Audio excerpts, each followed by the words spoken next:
The cold steel of a handgun slide has a very specific smell, a mixture of gun oil, burnt powder, and that sharp metallic tang that hits the back of your throat right before things go south.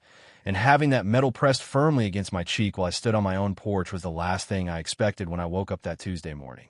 I could see my own reflection warped in the black finish of the weapon, a distorted version of a man who just wanted to drink his coffee in peace. But instead, I was looking into the eyes of a guy who thought a plastic badge and a clip-on tie gave him the right to play God on my property.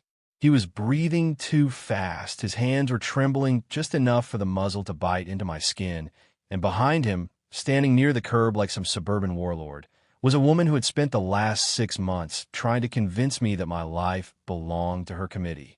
My name is Elias Thorne, and for 20 years, I wore a uniform that didn't in oppos. T come with a clip-on tie. I was a Marine, a guy who spent more time in the dirt and the heat than I care to remember. And when I finally hung up my boots, I bought a patch of land in the hills of North Carolina because the only thing I wanted to hear for the rest of my life was the wind in the pines and the occasional owl at night. This house was my fortress, a custom-built sanctuary sitting on 12 acres of jagged rock and ancient oaks that I owned outright. No mortgage, no liens, and most importantly, absolutely no association with the sprawling, manicured nightmare of a development called in oppos, Whispering Palms and Oppos, that sat 2 miles down the road. The problem with people who crave power is that they can't stand a vacuum. And Diana Vance was a woman who saw my 12 acres of silence as a personal insult to her vision of a perfect, uniform community. Diana was running for the HOA presidency of Whispering Palms, but she didn't just want to manage their pool hours and mulch colors. She wanted to expand, she wanted influence, and she decided that my private access road was the perfect logistical hub for her, community outreach initiative, She showed up at my door months ago with a smile that looked like it had been painted on by a taxidermist, clutching a clipboard and telling me that due to some, historical oversight, in the county maps, my property was now legally subject to her jurisdiction. I remember laughing, a deep, genuine belly laugh, as I showed her the original survey for 1954 in my deed that clearly stated I was a sovereign plot. But Diana didn't in oppos. Look at the papers. She just tilted her head, adjusted her expensive sunglasses, and told me that, boundaries are often more philosophical than legal, Mr. Thorne, From that day on, my peace was systematically dismantled as the letters started coming. Bright orange envelopes stuffed with, notice of noncompliance,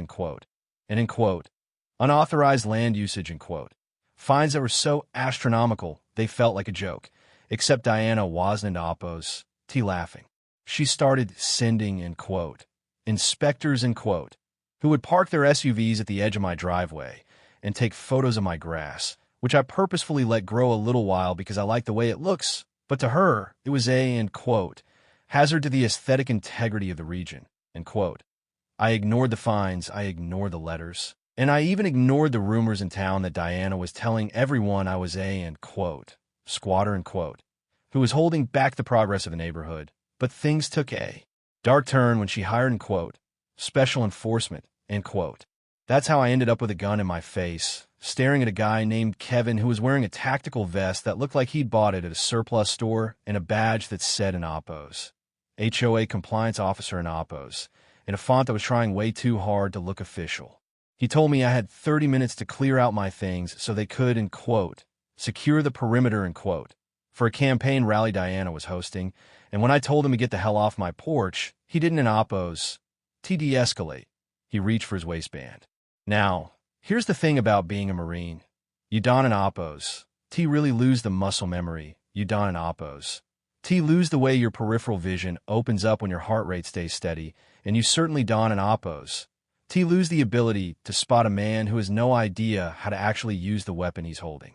Kevin's grip was sloppy, his thumb was awkwardly hovering near the safety, and he was leaning in too close, trying to use proximity to make up for his lack of actual authority. And as he barked about, lawful orders, community mandates, I felt a strange, cold clarity wash over me. I looked past him at the black SUV idling at the end of my drive, and there she was, Diana Vance, sitting in the passenger seat, tapping her manicured nails on the dashboard. Looking at her watch like my life was just a minor delay in her afternoon schedule. She'd sent this kid to do her dirty work. She'd armed a civilian with a god complex and told him he was the law. And in that moment, I realized that if I didn't end Oppos, end this right now, someone was actually going to get killed on my property. End quote. You and Oppos. Remaking a mistake, Kevin, end quote. I said, my voice sounding incredibly low and calm, even to my own ears, and I saw his eyes flicker for a second, a tiny flash of doubt crossing his face because I wasn't into Oppos. Screaming and I wasn't into Oppos. Running. End quote. This is private property. You're currently committing an armed felony, and that woman in the car ISN into Oppos. Going to pay your legal fees when the real deputies show up. End quote. He sneered at me, his face turning a blotchy red as he pressed the barrel harder against my cheek, telling me that I was, end quote, resisting the will of the board, end quote, and that Diana had, end quote, documented everything, end quote. But he didn't in Oppos. Noticed my weight shifting. He didn't in Oppos. Noticed my lead foot sliding back just a few inches to find my center of gravity. When he started to say, end quote, last warning, end quote, I didn't in Oppos. Wait for the period at the end of the sentence because in a situation like that, you don into Oppos. Negotiate with a loaded gun. You eliminate the threat. I brought my left hand up in a blur, a move I'd practiced 10,000 times in the rain and the mud of Camp Lejeune, slapping the slide of the pistol sideways with the heel of my palm just as I felt his finger tighten on the trigger. The crack of the shot was deafening, a white-hot flash that sang past my ear and shattered a clay pot on the porch behind me. But by the time the sound had echoed off the trees, I was already inside his guard. I drove my forearm into his windpipe with the force of 20 years of suppressed frustration, feeling the air leave his lungs in a ragged wheeze. And as his grip on the gun faltered, I twisted his wrist until I heard the satisfying pop of a joint reaching its limit. The gun dropped into my hand like it belonged there, and as Kevin buckled, I swept his lead leg, sending him crashing face first into the wooden planks of my porch with a heavy, wet thud that seemed to vibrate through the entire house. I stepped back, cleared the chamber of his weapon, and clicked the safety on, all in one fluid motion, while Diana's SUV suddenly lurched into gear, tires screeching on the gravel as she realized that her, end quote, enforcement officer, end quote, was currently whimpering into the floorboards. She didn't into Oppos. Stay to help him. She didn't into Oppos. Call out for him. She just fled, leaving a trail of campaign flyers fluttering in the wind like confetti at a funeral for her ambitions. I stood there for a long time, the silence of the woods returning, but feeling different now. Heavier as I watched Kevin try to crawl toward the stairs, his, end quote, compliance, end quote, badge hanging crooked and his tactical vest covered in the dust of a man who just found out that civilian life doesn't end Oppos. Always play by the rules of a gated community.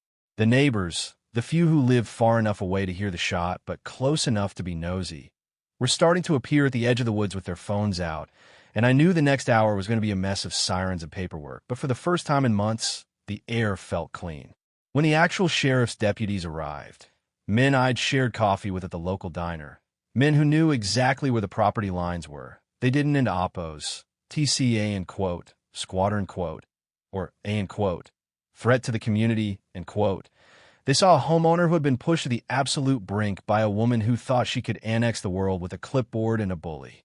They found the pile of fake notices. They found the recordings from my porch camera that showed Diana watching the whole thing from her car.